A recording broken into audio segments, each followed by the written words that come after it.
¿Conoce usted la sustancia en el mundo cuyo consumo mata a la mitad precisamente de sus consumidores? Y es también motivo de factor de riesgo de las 4 mayores enfermedades prevalentes en el mundo. El uso de este tipo de elemento o el consumo de este tipo de sustancia ha diezmado a la población del mundo desde hace décadas. El consumo de tabaco en el mundo ha despertado curiosidad desde hace décadas en función de que el primer debate fue respecto a si era o no dañino para el ser humano, para sus consumidores. Ese debate en el mundo quedó absolutamente resuelto en función de que se ha demostrado con evidencia científica de altísimo nivel el que en realidad es pernicioso su consumo, su práctica, no solo en el consumidor directo, sino en aquellos que conviven o trabajan cercanos a esta población. 8 millones de muertes se registran producto del consumo, 7 de ellas en aquellos consumidores directos, en aquellos que fuman, y más de 1.200.000 personas son consumidores indirectos, aquellos que están cercanos o expuestos a este tipo de práctica de quien lo consume, pero a las sustancias que emanan producto de su combustión. De las 8 millones de muertes al año producto del consumo del cigarrillo, 1 millón es para Latinoamérica y tiene características particulares respecto a su consumo. Podemos señalar que en el año 2000 el 28% del consumo se realizaba en esta parte del continente. Para el 2020 descendió al 16.3% y se estima que para este año precisamente sea el 14.9%. Estas son buenas noticias en función de que elementos como la política pública, otro tipo de medidas que se han tomado a nivel de países, están dando resultados. Se señala que hay una metodología creada por la Organización Mundial de la Salud para más o menos monitorear el impacto y básicamente obedece a las siguientes iniciales, la M, la P, la O, W, E y E. Denomina Empower, el monitorear, el proteger a los ciudadanos, el ofrecer ayudas para dejar el hábito, el advertir los peligros, el hacer cumplir las prohibiciones y el incrementar los impuestos. Pero ¿a qué afecta a aquellos consumidores de tabaco frecuentes en cantidades significativas en su organismo? Hay una afectación sistémica que no es absolutamente nada despreciable, pero básicamente a órganos que tienen que ver con el consumo directo, la boca. Cánceres o infecciones a repetición, respiratorias, pulmonares, están al orden del día. Neoplasias o cánceres que van desde la lengua hasta el cáncer pulmonar y a órganos distintos del organismo. Es decir, este es un inflamador sostenido de varios órganos y tejidos del cuerpo humano y a la larga un deteriorador de estos organismos en función de lo que puede provocar es que sus células cambien y tras eso aparezca un cáncer en alguno de estos órganos cercanos a la exposición y lejanos a la exposición del humo del cigarro. El mundo entero acude a un cambio, a una sofisticación de una práctica que está demostrado que es perniciosa para la humanidad entera y para sus consumidores. El cambiar del consumir el cigarrillo convencional a un dispositivo que permite una práctica denominada vapeo en el mundo, en crecimiento en Latinoamérica y en todos los países también. Esto ha sido clarísimamente identificado por muchos investigadores en el mundo entero. Rescatamos un importante aporte de la visión científica del más connotado genetista del Ecuador, el doctor César Paz y Miño, investigador, genetista y en genómica de la Universidad Técnica Equinoccial, la UTE, y en función de este relato que realiza el investigador, queremos compartir con ustedes cómo es que se encuentra esta práctica en el mundo entero, en los países y también lo que sucede puertas adentro, piel adentro, en el ser humano. El contenido del artículo que presenta el doctor César Paz y Miño, denominado Vapores que dejan huella, en su contenido establece una dura reflexión basada en evidencia respecto a la práctica del vapeo en la población en el mundo y en diferentes grupos etarios en función de lo que provoca piel adentro en el consumidor. Y él señala respecto a que si el tabaco ha sido uno de los mayores culpables de daños genéticos acumulativos, hoy frente al auge de los cigarrillos electrónicos durante una conferencia que él emitió, advierte que esta tecnología emergente no representa una solución, sino un problema nuevo con rostro moreno. Si bien es cierto que estos dispositivos, los cigarrillos electrónicos, han ganado popularidad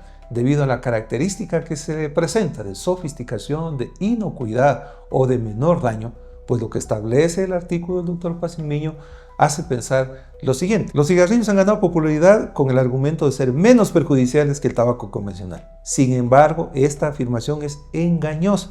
Se identifican 234 compuestos químicos presentes en los cigarrillos electrónicos, de los cuales 84 aparecen sistemáticamente y 57 son únicos de estos dispositivos. Incluyen glicoles, nitrosamidas, metales pesados como el níquel, estaño, el plomo, hidrocarburos aromáticos, aldehídos y compuestos orgánicos volátiles.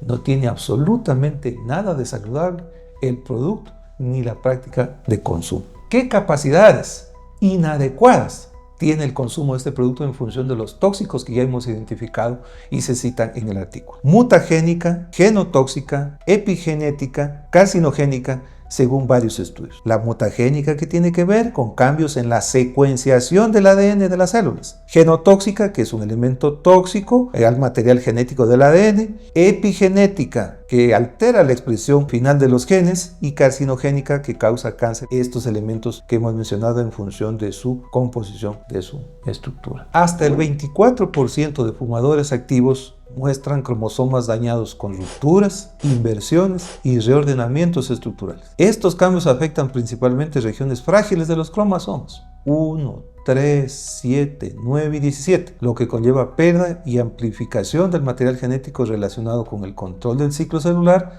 y reparación del ADN. Estas aberraciones son visibles incluso en células orales y en linfocitos periféricos, lo que refuerza el efecto sistémico de las sustancias inhaladas. ¿Qué complica más la práctica del vapeo?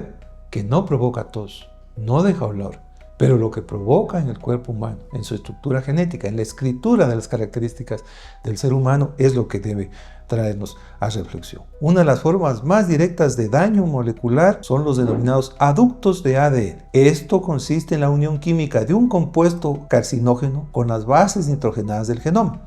En el caso del humo del tabaco y el vapor de cigarrillos electrónicos, se ha detectado aductos del O6-metilguanina responsables de mutaciones guanina-adenina, especialmente en oncogenes, en genes de cáncer, como el KRAS-TP53 y el EGFR. Estos cambios no solo generan errores en la lectura genética, sino además bloquean los mecanismos de reparación y suprimen la apoptosis, es decir, impiden que la célula dañada muera, facilitando su transformación en una célula tumoral. Otro elemento que lo hace indispensable su precaución es que no todas las personas que se ven expuestas al uso de estos dispositivos o a la práctica del vapeo reaccionan igual en su organismo. Esto tiene muchísimo que ver con la susceptibilidad. No todos los individuos responden igual al daño por vapeo tabaco. Esto depende de la herencia genética. Existen genes de alto y bajo riesgo en procesos de detoxificación, reparación del ADN y control del ciclo celular. El patrón es poligénico, lo que significa que múltiples variantes pequeñas, cuando se combinan, pueden elevar el riesgo total en más del 30%. Si se suma el factor ambiental del vapeo. ¿Se ha puesto a pensar usted que cuando uno de sus familiares, hijos, amigos, parientes, vecinos, de oficina en el trabajo o de barrio de su domicilio, está realizando la práctica del vapeo, qué tóxicos está siendo expuesto, qué daño está provocando en él, si solamente se afecta a él o las personas que están en el entorno cercano? Reflexionemos en función de esta práctica. ¿Quiénes la realizan? Sus perjuicios a su salud, pero también la de las personas que están cercanas a ella. Los indicadores lo han dicho. ¿Qué cantidad de personas se ven afectadas por enfermedad o muerte? Los que lo hacen directamente y aquellos que están cercanos a ella. Si suspende esta práctica, ¿los efectos vuelven a cero? La respuesta es no. Va a depender muchísimo de las condiciones en que se realizó. Tiempo de exposición, tipo de sustancias a las que puso, en qué edad lo realizó, en qué contexto, ciertas características propias del ser humano. Sin embargo, de esto, suspender la práctica siempre es recomendable en función de que puede haber una reparación, un retroceso, a lo mejor en lo que se ocasionó. ¿Puede volver a cero específicamente los efectos que provocó? ¿Quién sabe? A lo mejor existe una tan pobre exposición o inicial en el tiempo que en realidad la mayor parte de defectos que se provocaron a ellos puedan de alguna manera revertirse en algún porcentaje. Sin embargo, de esto en realidad es casi imposible determinar que esto pueda volver a cero en quienes sí, en quienes no, en función de características propias de estos elementos que hemos comentado brevísimamente. Lo prudente, no exposición. A lo mejor frente a la exposición, suspenderla y intentar revertir las secuelas que se han presentado en función de inmediatamente corregir esta práctica que entendemos lo que más provoca es daños que beneficios. ¿Cuánto tiempo, cuántos vapeos son significativos para que exista un daño? En realidad es difícil ponderar este elemento. Sin embargo, algunos estudios demuestran que con prácticas muy pequeñas de corta exposición se presenta ya un estrés oxidativo que lo va a generar es cambios ya en la estructura. ¿Qué es lo que nos llama a reflexionar respecto a esto? Que en realidad la no exposición es mejor a la exposición breve, porque no podemos cuantificar la magnitud del daño ni en todas las personas, ni estandarizando un número determinado por esta respuesta particular que puede haber en cada una de las personas. Se pueden hacer pruebas que demuestren respecto a qué tan afectados está el material genético respecto a la exposición. Pruebas existen. Estudios genéticos en el mundo, sofisticados o no tanto, existen. El acceso ya se limita un poco en función de costos y que existen sociedades en las que la tecnología no lo permite. Pero a lo mejor el llegar a determinar específicamente un daño de forma precoz, temprana, en función de las exposiciones, lo pone dificultoso dependiendo de las sociedades y costoso también en función de que no es un procedimiento común, no son tipos de equipos ni material humano que en realidad es preparado para que pueda hacerse este tipo de determinaciones en cualquier parte del mundo en forma precoz y de bajo costo. Así que esto tiene que ser replanteado en función de que no es fácil realizarlo en todos aquellos consumidores para tener de primera línea una información que nos diga qué tan dañado está el material genético con esta práctica. Si bien es cierto es que en el mundo y en Latinoamérica la práctica del consumo del cigarrillo ha ido disminuyendo con los años producto de una serie de medidas que han dado relativo éxito en algunas de las sociedades, en unos más, en otros menos. No es menos cierto que los indicadores son preocupantes en la práctica del vapeo. Mientras el consumo del cigarrillo desciende, la práctica del vapeo en las sociedades va creciendo. En segmentos como mujeres, en segmentos como gente joven, es más manifiesta todavía. En aquellas sociedades cuya normativa, cuya legislación es rigurosa para el tabaco, no lo es tanto para la práctica de los dispositivos electrónicos o para la práctica del vapeo. Esto refleja inequidades en función de la aplicación de la población perjudicada y por lo tanto de las medidas que pueden adoptarse con el tiempo en función de proteger más a la población de esta práctica que lejos de ser una solución o una opción a un problema que ya lo veníamos acarreando hace mucho tiempo atrás, se convierte en un problema adicional al que ya tenemos.